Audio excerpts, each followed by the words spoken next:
Guys, it's Pip here, and today I want to talk to you about passion, commitment, and knowing what you want to do in life.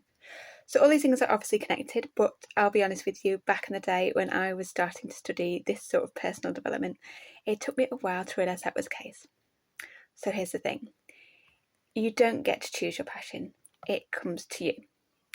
So, and when you do something, it has to be a real passion of yours. And it depends on what you practice. So doing something that you want to do because you want to do it is so totally different than doing something because you have to do it. Let's make that as an obvious example. You probably get what I'm saying, but I'm just going to make it crystal clear with a little example for you. So you could say study a language, maybe Spanish or German, and you're practicing and practicing, but if it's not really within you or is in your heart at the end of the day, no matter how good you get, it's not going to make that much difference to your life. You might not ever use it. You might actually just forget it. Whereas you might actually really enjoy, say, cooking, but you don't think that's a skill that will take you to where you need to go. So you ignore that skill, you ignore that passion within you, and you just never really embrace it, okay? Now, I find myself liking a lot of things that I wouldn't expect to like. For example, I learnt a while ago that I liked organ music, but I wouldn't have ever associated with myself as someone who likes organ music because I thought that was more to do with people who were organ players or involved in the church.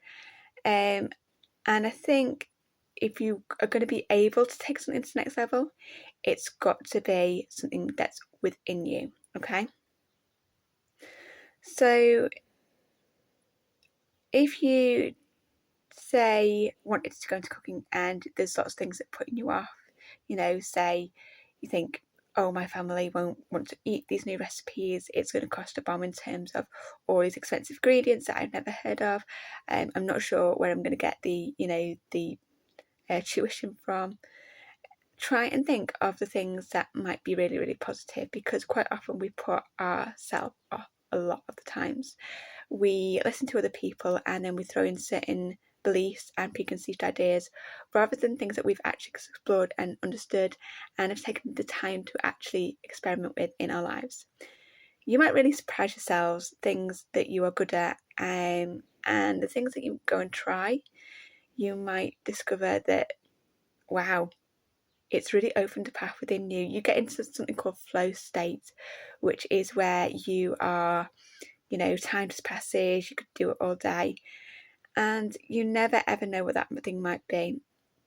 It's never an easy path to follow your passion. Obviously, there's a lot of people who will, as I said, give you those preconceived ideas, but bear in mind that opinions are dirt cheap. Literally everyone that you meet with has got a score of opinions ready to give to you. So I would say either just listen to the opinions that are going to uplift you, or just kind of don't tell people what you're going to do, because sometimes it's best to show people what you're going to do rather than tell them, okay? And I hope that's really helpful for you if your life is at the crossroads. Maybe you're doing something that you're thinking, I'm not loving this as much as I thought I would or I used to, and maybe it's just, or maybe you're just at a part in life where you think, I'm actually not sure who I am right now. We all have these seasons of life and yours might be changing. So I hope that helps, and I hope that you will find this channel useful. There are lots and lots of videos in this channel, but as always, if there's something that you'd really like to do, just let me know. Alright, until then, you take care. Remember, passion's got to come within, not from without, okay? That's my message for today. You take care. Bye-bye now.